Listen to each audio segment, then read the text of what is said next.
বন্ধুগণ, ডাঁটা আলুর ঝোল তো আমরা অনেকভাবেই খেয়ে থাকি। এইভাবে একবার বানিয়ে দেখুন, মুখে লেগে থাকবে।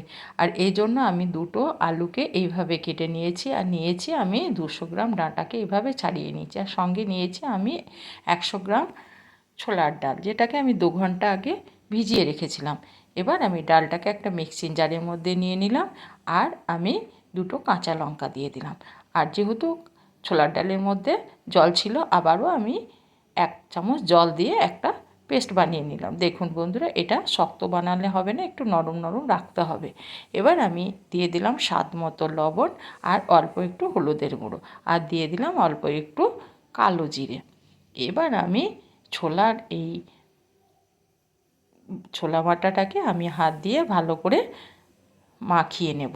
আর এটা যত ভালো করে মেখে নেওয়া হবে, বড়াগুলোও তত মোটা মোটা হয়ে ফুলবে। এইভাবে আমি ভালো করে মেখে নিলাম। এবার আমি মূল রান্নায় ফিরে এলাম। এর জন্য প্রথমেই গ্যাসের মধ্যে একটা কড়াই বসিয়ে দিয়েছি। কড়াইয়ের মধ্যে আমি 4 চামচ তেল দিয়ে নিয়েছি। তেলটা দেওয়ার পর তেলটাকে ভালো করে গরম করে আমি হাত দিয়ে ছোট ছোট করে এই বড়াগুলো তৈরি করে নেব।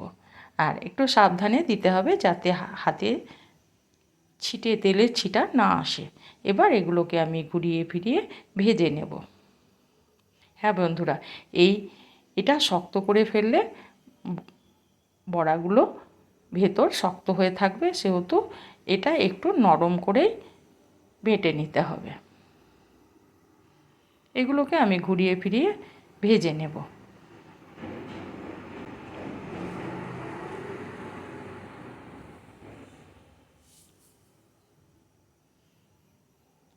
এভাবে আমি মিডিয়াম আঁচে ঘুরিয়ে ফিরিয়ে বড়াগুলোকে ভেজে নেব।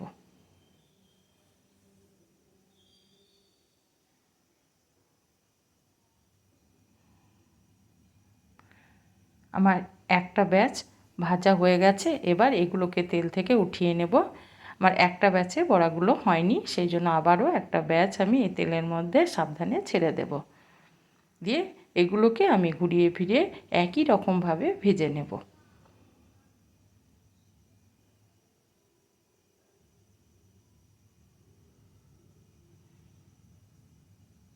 এইভাবে একবার ডাঁটা আলুর ঝোল বাড়িতে বানিয়ে দেখুন, খেতে কিন্তু ভীষণ মজাদার। যাকে খাওয়াবেন সেই কিন্তু প্রশংসায় ভরিয়ে দেবে। ঠিক একইভাবে আমি ঘুরিয়ে ফিরিয়ে এই বড়াগুলোকেও ভেজে নেব। এগুলো আমার ভাজা হয়ে গেছে। এবার এগুলোকে আমি তেল থেকে উঠিয়ে নেব।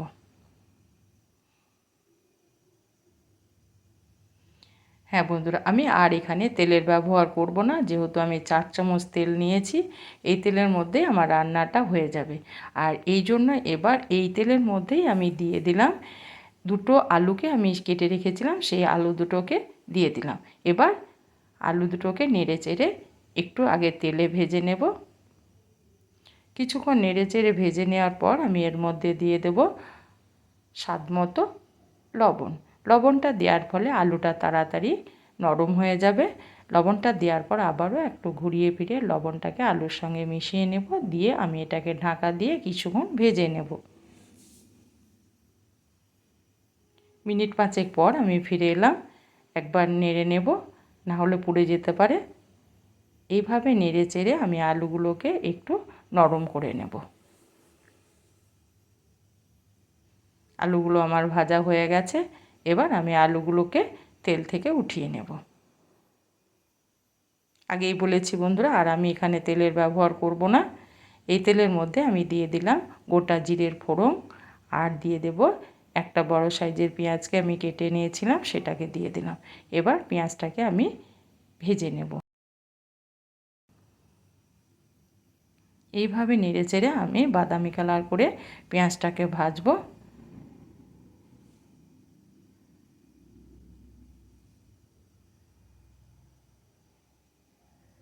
দেখুন বন্ধুরা, পেঁয়াজটা আমার অনেকটা নরম হয়ে গেছে। এবার আমি এই অবস্থায় দিয়ে দিলাম 1 চামচ আদা বাটা, আর ওই চামচেরই হাফ চামচ রসুন বাটা।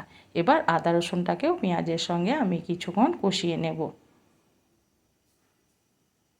মিনিট 3 কষিয়ে নেওয়ার পর আমি এখানে দিয়ে দেব একটা মিডিয়াম সাইজের টমেটোকে আমি কুচিয়ে রেখেছিলাম, সেটাকে দিয়ে দিলাম।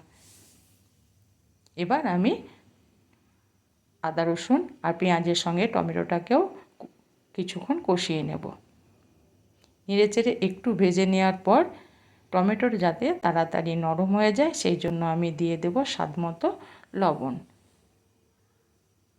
লবণটা দিলে পেঁয়াজ টমেটো নরম হয়ে যাবে তাড়াতাড়ি। দেখুন বন্ধুরা, পেঁয়াজ আর টমেটো অনেকটাই গলে গেছে। এই নাড়তে নাড়তে পেঁয়াজটা আর টমেটোটা সম্পূর্ণভাবেই নরম হয়ে যাবে।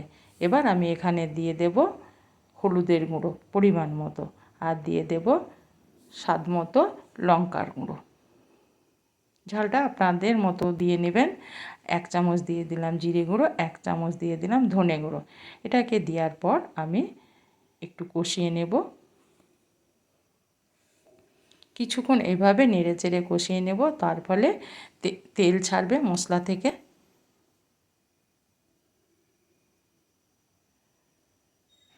দেখুন বন্ধুরা, মশলা থেকে তেল ছাড়তে শুরু করেছে, সম্পূর্ণভাবেই তেল ছেড়ে গেছে। এবার আমি এখানে দিয়ে দেবো যে ডাঁটাগুলো আমি কেটে রেখেছিলাম, সেগুলোকে দিয়ে দিলাম। এবার নেড়েচেড়ে ডাঁটাটাকে আমি মিনিট 2 কষিয়ে নেব।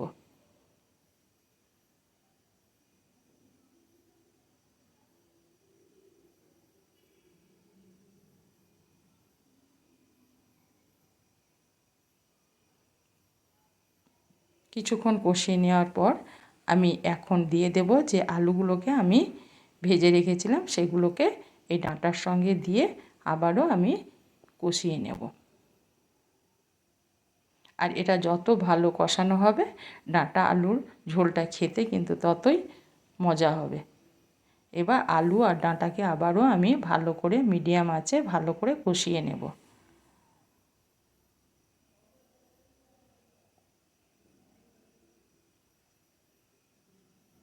এইভাবে আমি মিনিট 5-6 ভালো করে মিডিয়াম আঁচে আলু আর ডাঁটাটাকে ভালো করে কষিয়ে নেব। আমার কষানো হয়ে গেছে, 5 মিনিট আমি কষিয়ে নিলাম। এবার আমি এখানে দিয়ে দেব গরম জল। হ্যাঁ বন্ধুরা, এখানে আমি ঠান্ডা জলের ব্যবহার করব না। যে কোনো রান্নায় গরম জলের ব্যবহার করলে তার স্বাদই হয় একদম অন্যরকম। এবার এখানে আমি একটু জলের পরিমাণটা বেশি দেব, কারণ এখানে আমি যে ছোলার ডালের বড়াগুলো ভেজে রেখেছি সেগুলো অনেকটাই জল টানবে। এবার আমি দিয়ে দিলাম সেই ছোলার ডালের বড়াগুলো। দেওয়ার পর আমি ভালো করে নাড়িয়ে এটাকে ঢাকা দিয়ে মিনিট 15 রান্না করে নেব। হ্যাঁ বন্ধুরা, আমি 15-16 মিনিট পর ফিরে এলাম। দেখুন আমার ঝোলটা অনেকটাই কমিয়ে গেছে। এরপরে আর ঝোল আমি কমাবো না। দেখুন আমি চেক করে নিচ্ছি, আলুগুলো ডাঁটাগুলো আমার সুন্দর সেদ্ধ হয়ে গেছে। আর এর বেশি ঝোল কমিয়ে দিলে তখন আর খাবার সময় ঝোল থাকবে না। একটু নেড়েচেড়ে নেওয়ার পর আমি এখানে দিয়ে দিলাম গরম মশলা, ছোটো চামচের 1 চামচ দিয়ে গরম মশলাটাকে দেওয়ার পর আমি গরম মশলাটাকে ভালো করে নেড়েচেড়ে, দেখুন বন্ধুরা কত সুন্দর ফুলেছে। এবার আমি এটাকে মিনিট 2 আবারও রান্না করে নেব গরম মশলাটা দেওয়ার পর। এবার আমি গ্যাসটাকে বন্ধ করে দেব, দিয়ে ঢাকা দিয়ে মিনিট 2 রেখে দেব, তারপর গরম গরম পরিবেশন করব।